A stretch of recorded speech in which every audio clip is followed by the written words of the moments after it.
So besides me, the hardest working person in my kitchen is my dishwasher. And that's why I regularly try to clean it. And this is how it's looking before. I really want to try a new cleaner, so that's why I tried active wear, the active dishwasher cleaner. As you can see, I do have a lot of water spots. I do get some hard water where I am, and I really just want to clean it up, freshen it up, get rid of any of the resin like food stink. I will tell you, if your dishwasher has a filter, you do really want to clean that before you run this so you get the best possible clean.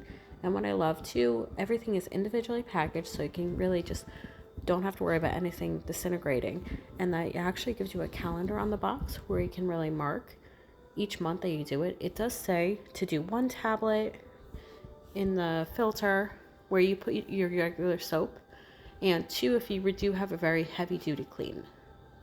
So I have a definitely heavy duty, and we're just throw that right in, and we're gonna see how it goes. I really want to get rid of all the dust and grime. As you can see, I'm gonna put on a tough wash, and I'm actually put on a high temperature wash to get the best clean I can.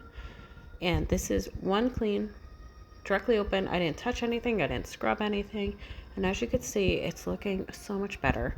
I am still gonna go in and scrub a little bit, but as you can see, the gap hole in the dishwasher looks immensely better. That everything just looks so much cleaner. That this dishwasher we use daily, or even twice daily, because kids and stuff, and I don't like washing dishes by hand, so dishwasher is a must.